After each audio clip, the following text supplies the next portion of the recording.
Sampai ayat yang ke-13. Mari Bapak Ibu, kita akan bacakan firman ini secara responsoria. Saya baca ayat yang genap, Bapak Ibu membaca ayat yang nomornya ganjil. Kita akan bergantian hingga ayat yang ke-13. Pencobaan di padang gurun. Yesus yang penuh dengan Roh Kudus kembali dari Sungai Yordan, lalu dibawa oleh Roh Kudus ke padang gurun. Disitulah ia 40 hari lamanya mencobai Iblis.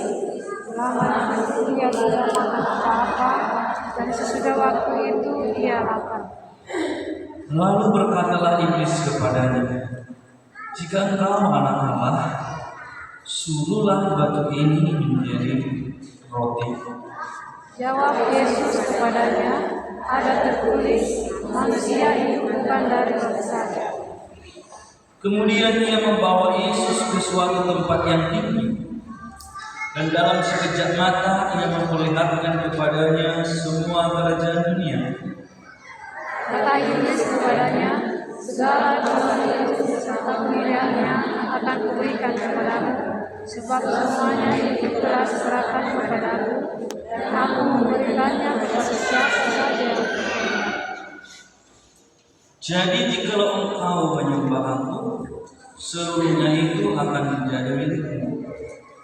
Tetapi Yesus berkata kepadanya, "Ada tertulis, engkau harus menyembah Tuhan Allahmu, dan hanya kepada Dia saja engkau berbakti."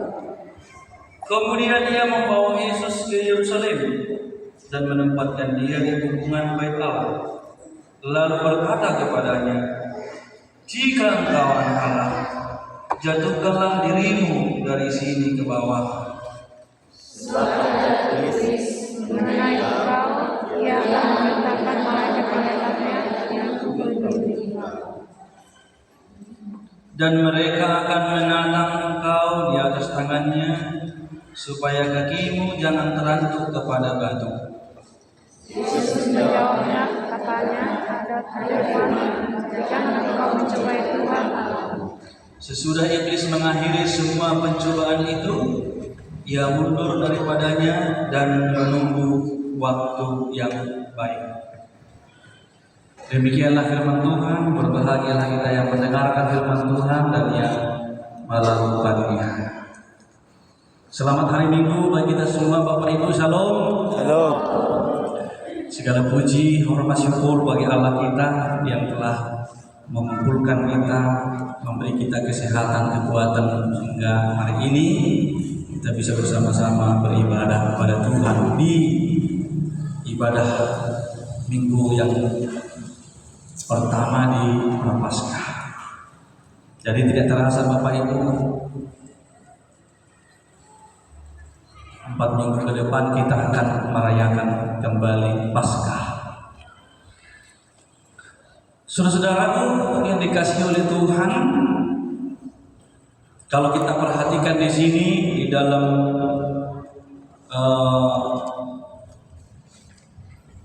perikop yang diberikan oleh Lembaga Alkitab Indonesia, dibuat judulnya pencobaan di padang gurun. Pencobaan di padang gurun. Tetapi saya membuat satu judul, yaitu melakukan firman dengan benar. Melakukan firman dengan benar. Bapak Ibu dan saudara-saudara yang dikasihi oleh Tuhan, mengapa di sini ada kata dengan benar? Apakah ada orang melakukan firman dengan cara yang salah? Apakah ada orang melakukan firman dengan pengertian dan hikmat yang salah?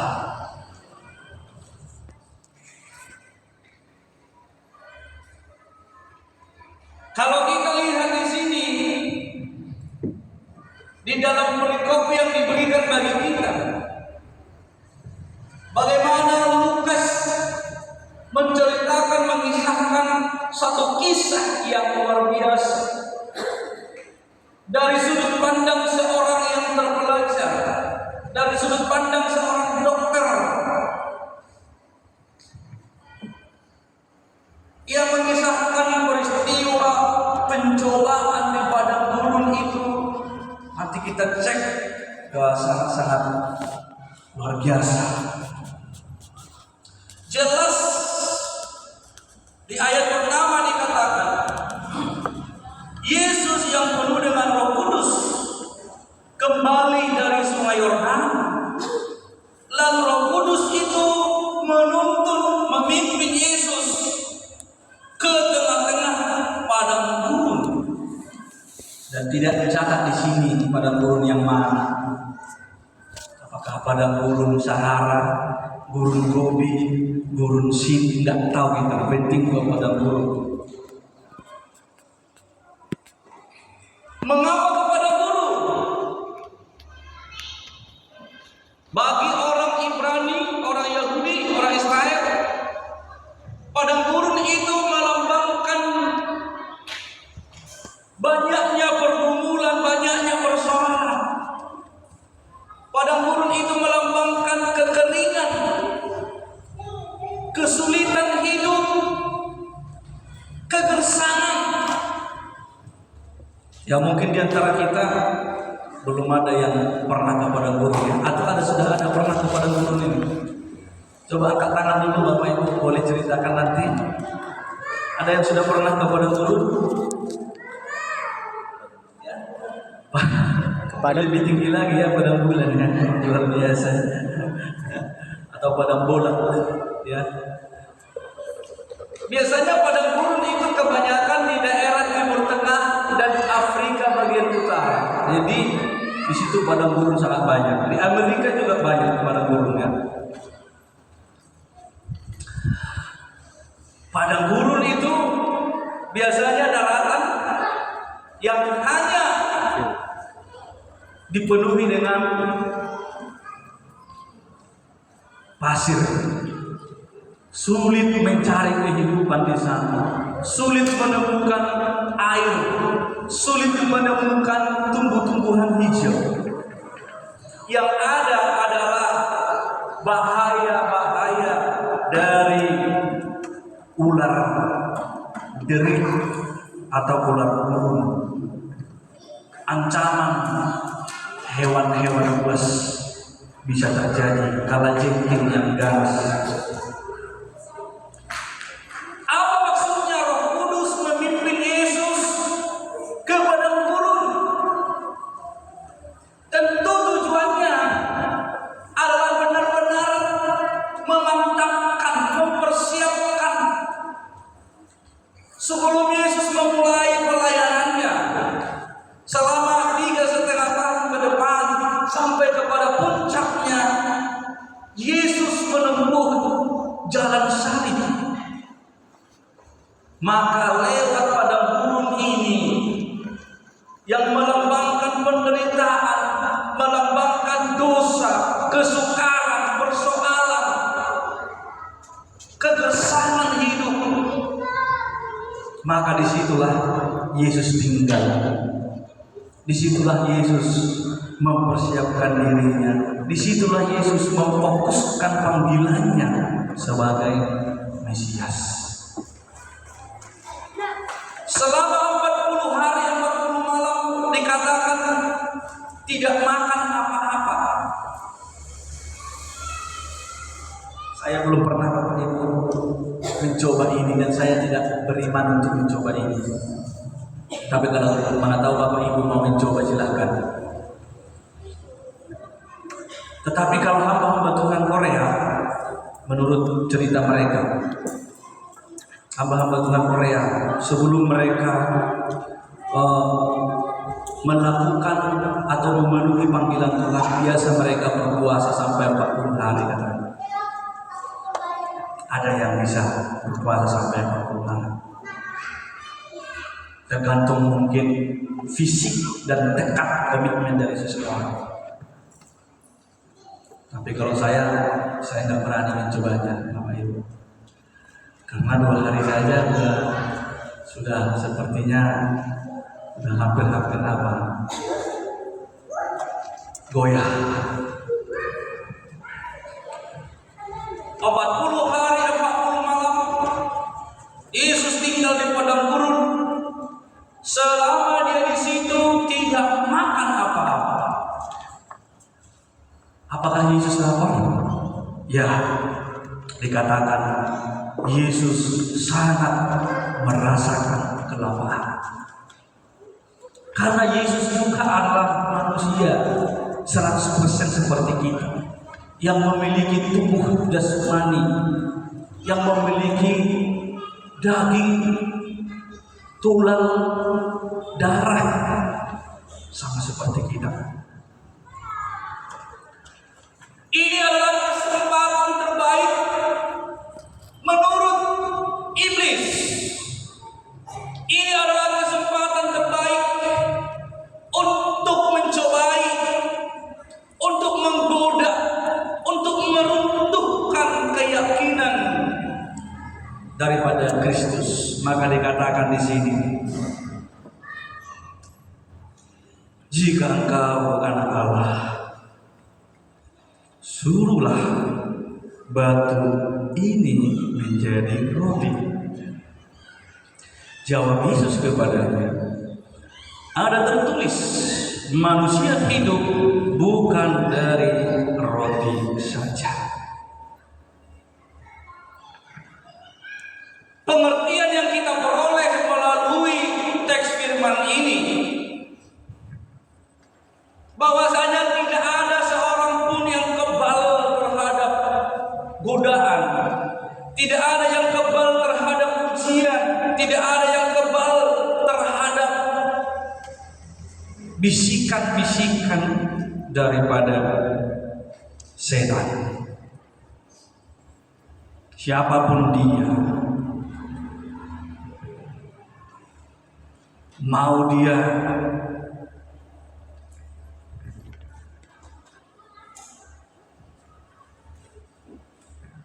anak-anak, mau orang tua, semuanya bisa digoda, semuanya bisa dicobai.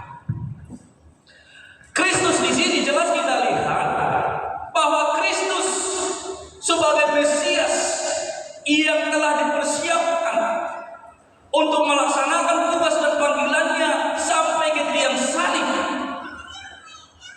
Iblis tahu ini harus digagalkan. Visi dan misi Yesus harus digagalkan. Iblis tidak mau umat manusia memperoleh keselamatan. Iblis tidak mau darah Yesus tertumpah untuk menebus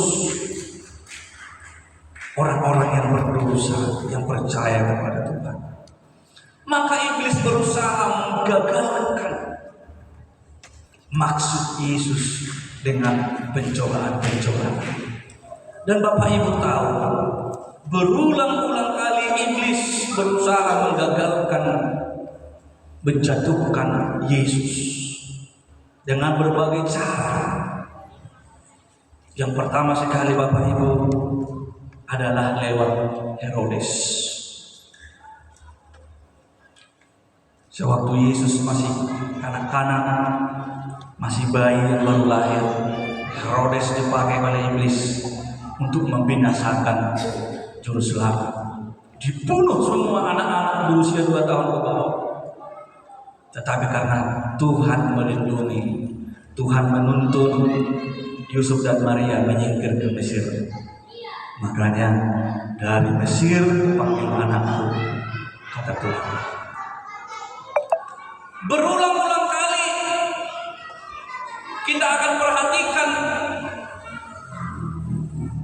bagaimana Kristus sampai ke tiang salib terus digoda oleh iblis supaya ia mengingkari komitmennya,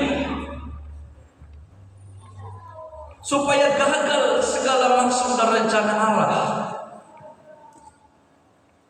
Yang pertama yang menjadi ujian, godaan, pencobaan dari iblis kepada Yesus, kita lihat di sini. jika engkau anak Allah, suruhlah batu ini menjadi roti. Godaan yang pertama adalah godaan kemudahan hidup. Semua kita ini ingin hidup yang mudah, ingin hidup yang senang, ingin mendapat kemudahan. Maka karena kita ingin mendapat kemudahan, orang-orang mulailah menyogok. Ingin mengurus sesuatu biar gampang, ya udah sogok. Ingin mendapat sesuatu dengan gampang, orang mencuri.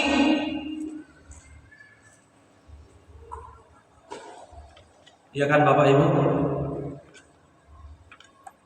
Orang begal, orang korupsi karena apa? Ingin mendapat kemudahan, mendapat sesuatu dengan gampang. Ini menjadi godaan kita setiap hari.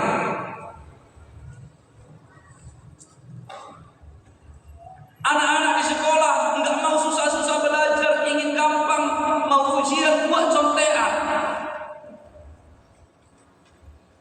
Tapi kalau remaja pemuda GPM Muria ini nggak ada ini yang mau mencontek ini. Nggak ada kan? Nampak itu anak-anak yang jujur yang baik. Kemudahan hidup adalah tawaran yang paling menggiurkan.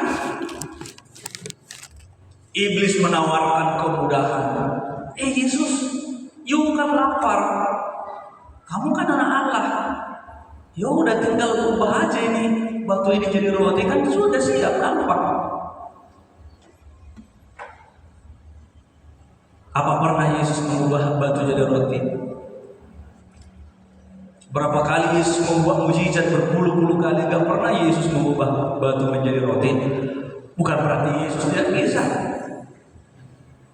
melipat gandakan roti. Iya, roti 5 roti 2 ikan jadi berkeranjang-keranjang, bisa. Tidak apa-apa.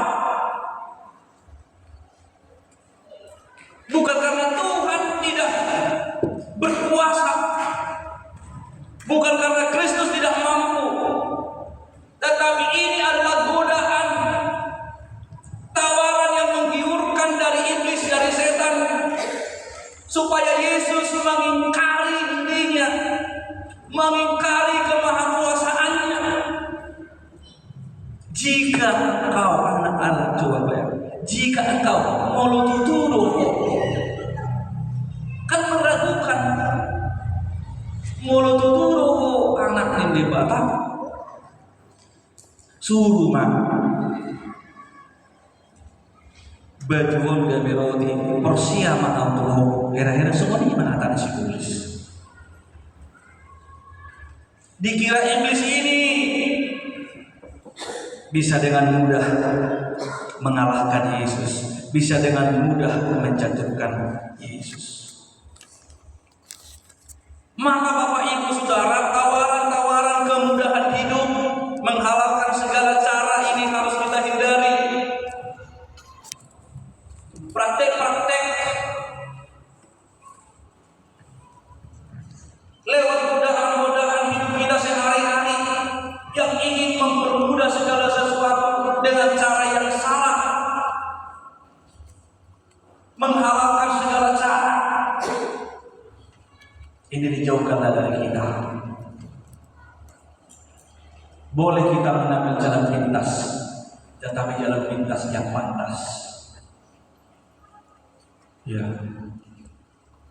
bukan jalan pintas yang dianggap pantas, bukan jalan pintas yang menghalalkan segala cara. Godaan kemudahan hidup ini yang sering kita alami. Apalagi ketika kita dalam keadaan lapar seperti Yesus. Wah, bagaimana Bapak Ibu? Begitu gampang kita tergoda ketika kita lapar. Ketika manusia di dalam penderitaan, di dalam kesukaran, disitulah titik, kalau dikatakan sebagai ujung tanduk, disitulah manusia paling mudah digoyahkan imannya, digoyahkan komitmennya oleh iblis. Orang bersusah-susah mencari nafkah, membangun usaha, tumpur terus. Lalu ada teman yang menawarkan, ya sudahlah, daripada kau begitu kamu jadi babi ngepet aja. Hah? Ayo berburu ke Gunung Kawi. Orang-orang banyak ke sana di Gunung Kawi untuk bertapa, bersemedi, minta bantuan jin, minta bantuan segala macam setan dari sana. Supaya apa? Kaya. Supaya hidupnya gampang dengan menumbalkan, mempertaruhkan nyawanya, keluarganya, kehidupannya. Kemudian ketika pencobaan yang pertama ini yang menjadi kebutuhan yang sangat penting, yang sangat perlu pada waktu itu juga yang dibutuhkan oleh Yesus ketika iblis gagal. Lalu dikatakan ia membawa Yesus. Yesus rela dibawa. Saudara-saudara, kita sebagai manusia biasa nggak bisa kita menolak iblis dengan gampang. Nggak bisa kita, oh itu dalam nama Yesus, hus. Oh, nggak segampang itu, Bapak Ibu Saudara.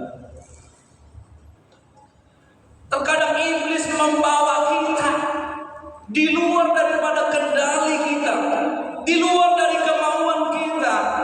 Iblis juga ada kuasanya untuk menggoncangkan kita. Yesus rela dibawa. Yesus tidak menolak, Yesus tidak melawan. Karena apa? Yesus tahu, Yesus yakin bahwasanya apapun tipu daya godaan daripada si iblis ini, Yesus hanya punya satu senjata. Yesus hanya punya satu resep, satu obat yang akan menghancurkan semua tipu daya iblis. Itulah firman Tuhan. Maka ketika iblis membawa Yesus ke suatu tempat yang tinggi, dan dalam sekejap mata ditunjukkanlah, diperlihatkanlah kepada Yesus semua kerajaan-kerajaan dunia, kemegahan-kemegahan dunia, kekuasaan-kekuasaan dunia. Lalu kata iblis kepadanya, segala kuasa itu serta kemuliaannya akan kuberikan kepadamu.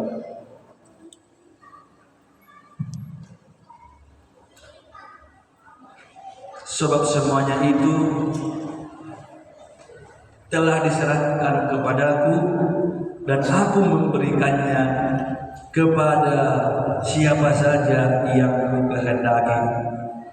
Jadi jikalau engkau menyembah aku, seluruhnya itu akan menjadi milikmu. Tetapi Yesus berkata kepadanya, ada tertulis, engkau harus menyembah Tuhan Allahmu, dan hanya kepada Dia sajalah engkau beribadah.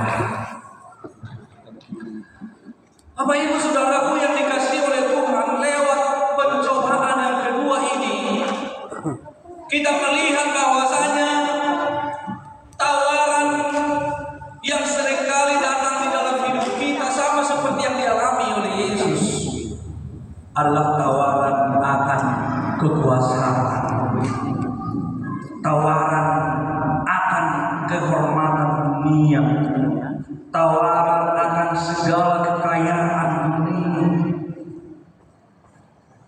Siapa yang tidak mau kaya, siapa yang tidak mau sukses, siapa yang tidak mau berhasil, sudah dohita kan? Makanan itu pun hagabil hamra hasanapun ido dinadeba alai mulut pencipta lagu idang ini. Ada di cita-cita orang pencipta lagi. Ada nama botol? Ada bapak ibu yang tahu? Amoram ada biur nasana pemiro di duluina dema. Cita-cita dia untuk ngasih situ dulu. Cita-cita. Holong nih, luar biasa itu pencipta lagu itu. Mau di pencipta lagu itu holong nih rohamdo. Iruna apa cita-cita iruna lupa ini. Alai biasanya kita. Hadapi orang pasangan odo nama serikot di Indonesia ini. Inilah yang ditawarkan oleh Inggris. Inilah yang ditawarkan kepada Yesus. Tapi kita lihat di sini sepertinya iblis ini sepertinya bodoh ya. Gimana menurut Bapak Ibu? Saluhut nahar jauh dari pertibion, lewat kumatuho, pasangan liam matuho, moloho manopala. Kan tahu kan? Ini membuktikan Bapak Ibu Saudara satu hal. Iblis itu berpengetahuan. Iblis itu berkuasa. Tetapi iblis itu dia tidak maha tahu, dia tidak maha kuasa. Jangan salah Bapak Ibu. Ada orang menganggap bahwa Tuhan itu dengan iblis itu sama. Sama-sama maha kuasa, sama-sama hebat. Makanya apa? Dia pergi ke gereja, pergi juga dia berdukun. Dia pergi ke gereja, pergi juga dia memilih-milih. Hati-hati Bapak Ibu. Nama milih-milih, mengidu-idu berkat itu akan aroma di pertibion. Saya masih mengalami Bapak Ibu Saudara dalam keluarga yang seperti itu. Minta-minta berkat, buat makanan segala macam, atur, baik lagi-lagi tiang, aku pumi, kasumangan, dia segala macam, jalan masuk-masuk. Itu artinya apa? Coba kita lihat di sini. Liholoku matuho hasangaton habuliau hamurau narong di sandok pertibio asal maolo manopara asal maolo duk iblis itu tidak maha tahu, tidak maha kuasa, tetapi ia banyak tahu. Ia juga berkuasa. Adong doa uhun disibulis tapi terbatas. Adong do parbinotoan disibulis alai terbatas. Jauh tidak bisa dibandingkan dengan kemahakuasaan dan hikmat Allah. Maka di sini iblis ini seolah-olah dialah pemilik segalanya, seolah-olah dialah pencipta segalanya. Dia menyombongkan dirinya di hadapan Yesus. Memang biasanya menghina, molojol mana, adong hamorona, adong hasanona, biasanya udang kota gabe kesombongan. Kenapa? Kekayaan itu seringkali mengakibatkan kesombongan. Kekayaan itu mengakibatkan orang merasa tidak membutuhkan Tuhan, mendewakan diri sendiri, bahkan mendewakan mamon, mendewakan harta kekayaannya karena harta kekayaan inilah yang sanggup menolongnya menyelamatkan. Tetapi Yesus katakan lewat firman, engkau harus menyembah Tuhan Allahmu. Ulangan 6 ayat 13. Engkau harus menyembah Tuhan Allahmu. Hanya kepada Dialah engkau beribadah. Hanya kepada Dialah engkau berbakti. Hanya kepada Dialah engkau tunduk dan menyerahkan diri. Jangan sampai Bapak Ibu Saudara godaan harta dunia, godaan kekuasaan kita diperdaya oleh setan. Jangan sampai kita jatuh kepada perangkap setan dengan tawaran kekayaan, tawaran kemuliaan, tawaran kehormatan. Akhirnya kita tunduk, mamoloi kita dikatakan isi polisi.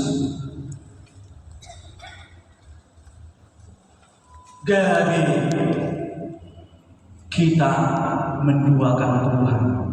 Contoh udah penting gudang DP. Nah, sinkretis. Sinkretis artinya Bapak Ibu, dia meyakini dua hal yang berbeda, yang bertentangan. Meyakini Tuhan adalah Juru Selamat.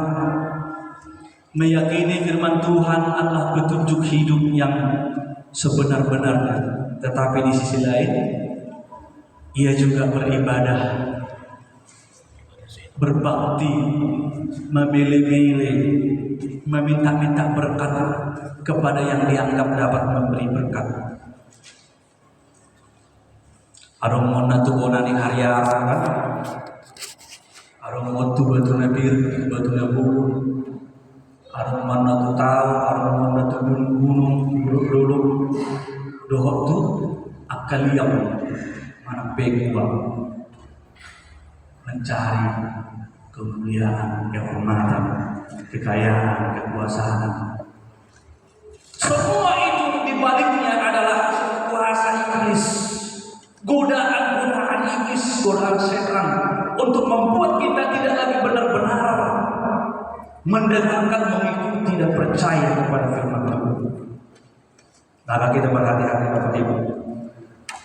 Jangan sampai kita menjadi orang yang seperti ini. Lalu ia membawa Yesus ke Yerusalem. Yerusalem, kota yang disucikan, kota beribu-ribu damai sejahtera, kota yang menjadi pengharapan mesianik bagi Israel dan bagi kita orang yang percaya. Ada namanya Yerusalem baru yang melambangkan kita hidup, kita tinggal di dalam hidup yang kekal, dalam damai yang beribu-ribu damai. Yerusalem artinya adalah kota yang beribu-ribu damai sejahtera. Tapi di dunia ini kita lihat Yerusalem justru adalah pusat dari segala peperangan. Terus berperang di sana. Kita lihat Bapak Ibu, Yesus dibawa ke Yerusalem, lalu ditempatkan di atas hubungan bait Allah. Ya. Lalu iblis berkata kepadanya, jika engkau anak Allah, jatuhkanlah dirimu dari sini ke bawah, sebab ada tertulis mengenai engkau, ia akan memerintahkan malaikat-malaikat yang melindungi engkau. Mereka akan mengangkat engkau di atas tangannya, supaya kakimu jangan terangkat kepada batu. Yesus menjawab katanya, ada firman, jangan engkau mencobai Tuhan Allah. Jangan engkau mencobai Tuhan Allahmu. Di dalam pengertian ini, dalam konteks ini, kita diajarkan oleh firman Tuhan, jangan kita meragukan kasih dan pemeliharaan Tuhan. Jangan kita meragukan kasih dan perlindungan Tuhan dalam hidup kita. Iblis menggoda kita untuk meragukan Tuhan. Lewat apa? Lewat masalah, lewat pergumulan. Ketika setan mendakwa Ayub di hadapan sidang Allah, Tuhan katakan, dari manakah engkau setan? Oh, saya mengelilingi seluruh bumi. Oh, jadi apakah engkau melihat hamba-Ku Ayub? Ia seorang yang benar, yang saleh, yang takut kepada Tuhan. Tidak ada orang seperti dia di bawah muka bumi ini, di atas muka bumi. Allah, mana itu betul? Coba Tuhan, kalau dia betul-betul percaya kepadamu, mengasihi engkau, cobalah kasih dia kesengsaraan, coba kasih dia penderitaan. Pasti dia langsung mengutuki kau. Dia percaya kepadamu, dia taat kepadamu, kan karena kau lindungi dia, karena kau berkati dia, karena kau jagai semua kepunyaannya, kau pagari, kau kirim malaikatmu menjagai semua hartanya. Coba kalau kau ambil itu semua, pasti si Ayub itu langsung menang. Kira-kira begitulah percakapan itu. Dan Tuhan katakan, ya sekarang kamu boleh izinkan kamu untuk melakukan seperti yang kamu katakan. Lalu Bapak Ibu Saudara, kita melihat dalam peristiwa itu apa yang mau dilakukan oleh setan. Setan mengambil keluarga Ayub. Setan mengambil semua kekayaannya, setan mengambil kesehatannya. Supaya apa? Supaya Ayub meragukan kasih dan pemeliharaan Tuhan. Tetapi kita lihat Bapak Ibu Saudara, bagaimana Ayub? Apakah iblis berhasil menjatuhkan Ayub? Apakah iblis berhasil menjatuhkan Ayub? Halo? Apakah iblis berhasil menjatuhkan Ayub? Tidak kan? Tidak. Walaupun Ayub mengalami pergumulan yang luar biasa, hatinya goyah, pikirannya kacau, dia bingung bagaimana keadilan Tuhan. Mengapa orang benar ini mendapatkan penderitaan? Mengapa orang benar menderita? Sama seperti orang fasik.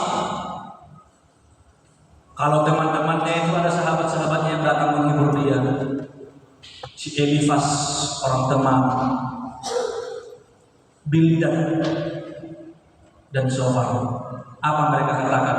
Ayub, kau mengalami begini karena dosamu, karena kau memberontak kepada Tuhan, karena engkau mengambil kekayaan dari orang-orang miskin, engkau menyiksarakan janda-janda. Bertobatlah kau Ayub, kalau enggak kau akan hancur dan kau akan semakin binasa. Tapi Ayub katakan, tidak, aku tidak pernah melakukan itu. Di hadapan Tuhan, aku katakan aku tidak melakukan itu. Aku benar dan aku mempertanggungjawabkan di hadapan Tuhan. Terbukti Bapak Ibu Saudara, walaupun kacau pikiran Ayub dengan masalah bertubi-tubi yang luar biasa yang dialaminya, tetapi imannya tidak luntur, pengharapannya kepada Tuhan tidak goyah, hatinya kepada Tuhan tetap percaya. Tuhan yang memberi, Tuhan yang mengambil, terpujilah Tuhan. Maka kalau kita perhatikan sampai kepada pasal yang terakhir, bagaimana Tuhan memulihkan kembali Ayub. Ketika Ayub mengakui di hadapan Tuhan, Tuhan benar Tuhan, kata-kataku, pikiranku banyak yang keliru, banyak yang salah. Aku menyesal Tuhan. Sekarang aku mengerti. Apa yang dimengerti oleh Ayub? Bahwa penderitaan, bahwa masalah, bahwa pergumulan itu Tuhan izinkan untuk mendatangkan kebaikan. Ada rencana Allah lewat pergumulan, lewat persoalan, supaya memurnikan iman, supaya membuatku makin bergantung kepada Tuhan. Yesus juga mengalami pencobaan. Yesus berulang-ulang mengalami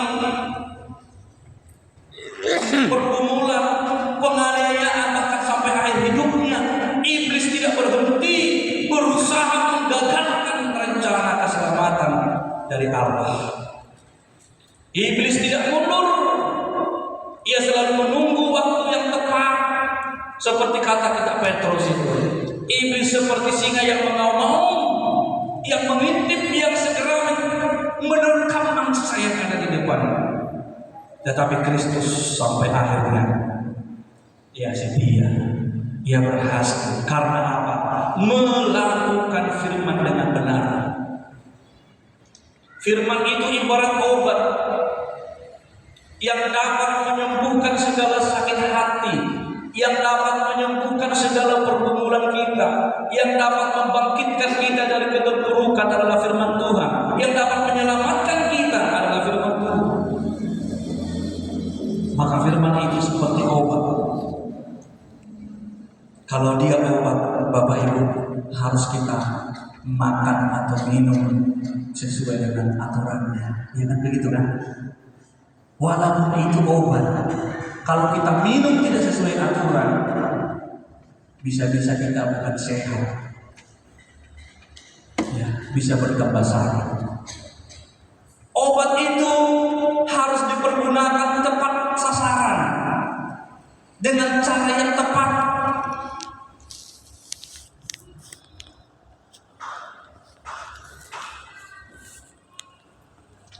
Jangan seperti cerita-cerita yang lucu-lucu di sana. Bapak itu datang ke dokter, ada benjolan di tangannya, lipoma namanya, lipoma, benjolan lemak. Datang ke dokter, dokter bilang, oh ini obat. Oh, senang dia. Oh, terima kasih dok, terima kasih dok. Sampai di rumah nggak dibacanya cara pemakaian. Dari tempat dokter praktek dia cepat-cepat pulang, nggak ditanya ya ini dok macam mana dok, apanya ini semua. Sampai di rumah, ya obat tadi itu digilingnya, dibikinnya minyak makan, oles 2 hari, 3 hari, 4 hari. Kenapa tanganku ini kok rasanya tambah bengkak? Pergi dia ke dokter itu kembali. Pak, dok, dokter kasih obat sama saya, tapi tangan saya ini tambah bengkak. Kemarin saudara pergi cepat-cepat. Macam mana rumahnya saudara bikin? Saya giling pakai minyak goreng, saya oles-oles. Salah. Itu obat diminum sebelum tidur. Aduh, kata padahal tadi obatnya sudah benar, kasih dokter obatnya sudah benar, tapi enggak ditanya bagaimana cara memakainya, enggak dibaca petunjuknya, maka obat itu marisuam. Melakukan firman dengan benar. Firman itu bukan hanya kita simpan, bukan hanya untuk kita ketahui, tapi harus kita lakukan dengan benar. Kalau kita salah melakukan firman, maka hasilnya juga salah. Sama seperti ketiga sahabat-sahabat Ayub. Apa yang mereka katakan kepada Ayub sebenarnya benar. Tuhan itu mengampuni dosa, ya. Tuhan itu pasti melindungi orang benar, ya. Betul. Tetapi di dalam melakukan firman itu, kita memerlukan hikmat dari Tuhan. Untuk dapat mempergunakan firman itu tepat pada sasarannya, harus dengan hikmat Tuhan. Jangan kita, Bapak Ibu, begitu mudah menghakimi, begitu mudah mempersalahkan, begitu mudah menilai sesuatu dengan pikiran kita, dengan hikmat kita sendiri. Melakukan firman Tuhan dengan benar artinya adalah sesuai dengan kehendak Tuhan.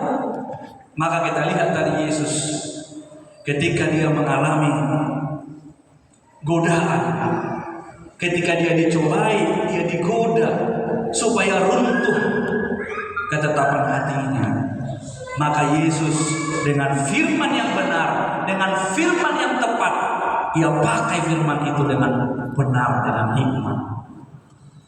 Jadi Yesus tidak asal-asal, tidak asal memakai firman, tidak. Adalah firman yang pas untuk mengcounter, untuk melawan dan untuk membalikkan keadaan, sehingga bukan Yesus yang terpojok, melainkan iblis terpojok. Saudara-saudara, Bapak Ibu, sebagai umat-umat Allah, tidak terlepas hidup kita dari persoalan, tidak terlepas hidup kita dari godaan-godaan. Maka berpeganglah kita selalu pada firman Tuhan. Taatlah kita kepada kehendak Tuhan, supaya kita dapat mampu menghadapi segala godaan itu, dan kita muncul sebagai orang yang menang di dalam Kristus. Maka ketika kita memasuki Minggu Prapaskah ini, ada 3 poin penting yang harus kita lakukan, yang harus kita pahami, imani lewat firman hari ini, yaitu bahwa hidup manusia tidak lepas dari yang namanya pencobaan. Hidup manusia tidak lepas dari yang namanya masalah dan pergumulan. Tetapi pakailah firman Allah, andalkanlah kuasa Tuhan untuk menghadapi. Yang kedua, akuilah Tuhan dan kuasanya di dalam hidup kita. Mengakui Tuhan dan kuasanya dalam hidup kita artinya kita bergantung sepenuhnya kepada otoritas Allah. Kita tidak akan mampu kalau bukan kuasa dan otoritas Kristus yang memampukan kita. Kita lemah, kita memiliki keterbatasan, banyak kekurangan. Tetapi di dalam kelemahan itu kuasa Allah bekerja di dalam hidup kita. Dalam 2 Korintus 12 ayat 9, justru dalam kelemahan kuasa Kristus sempurna dalam hidup kita. Yang ketiga, mari kita bersyukur di dalam segala hal, karena kita percaya Tuhan pasti menyertai kita, memelihara kita, memimpin kita melewati berbagai tantangan pergumulan, baik masalah pribadi, masalah keluarga, masalah dimanapun, yang besar atau yang kecil, yang ringan atau yang berat. Tuhan akan menolong kita, asal kita mau mendengar firman-Nya, melakukan firman-Nya dengan benar. Jangan Bapak Ibu, pasti Tuhan menolongku, pasti Tuhan akan membelaku, pasti Tuhan akan menyertaiku, berarti kita nggak melakukan firman-Nya. Itu namanya omong. Padahal kita nggak peduli dengan firman-Nya. Hati-hati Bapak Ibu, jangan mencobai Tuhan. Jangan meragukan kasih dan perlindungan Tuhan di dalam hidup kita. Suatu malam namang inang tohoro naik Tuhani menjaga au melindungi au makahulungi au putes Tuhan. Diambilnya rodam, diambilnya segelas minum baju. Betul gak Tuhan itu menolong dan menjaga aku? Betul gak Tuhan itu maha kuasa? Didoakannya ini rodam ini. Tuhan berkatilah rodam ini supaya membawa kesehatan bagi tubuhmu. Wih, sudah tahu racun. Sudah tahu ya racun diminumnya. Gelang. Langsung poin. Gak boleh mencobai Tuhan. Itu artinya jangan ragukan kasih dan perlindungan Tuhan dengan cara yang salah. Tetapi percaya dan yakini bahwa dalam segala hal Tuhan menyertai. Meski nggak terlihat oleh mata kita, meskipun gelap seluruh di sekeliling kita, bahwa kegelapan itu hanya ada pada kita. tetapi bagi Tuhan tidak ada kegelapan. Tuhan adalah terang, dan bagi Tuhan segala sesuatu adalah terang. Walau kita merasa hidup kita gelap, banyak masalah, banyak pergumulan, tantangan yang gak bisa kita hadapi. Makulah pasti sama Indonesia, sama bangsa tahun Indonesia gelap ya kan? Dan berkembang di masih Indonesia gelap. Kenapa dibilang Indonesia gelap? Tidak tahu lagi Indonesia ini mau kemana. Pemerintah kita tidak tahu lagi mau bawa bangsa ini kemana. Mega korupsi merajalela. Hukum diobok-obok sesuka hati. Para koruptor ketawa ke TV. Sementara rakyat miskin semakin melarat. Beban semakin berat. PHK semakin menjadi-jadi. Lalu kita katakan, sudah gelap dunia ini Tuhan. Sudah gelap hidupku Tuhan. Tapi itu hanya kegelapan kita. Ketika kita datang kepada Tuhan, serahkan hidup kepada Tuhan. Bagi Tuhan tidak ada kegelapan. Bagi Tuhan semua terang, semua jelas, semua nampak. Dan Tuhan akan singkapkan gelap yang ada pada kita dengan terangnya. Amin. Mari kita berdoa.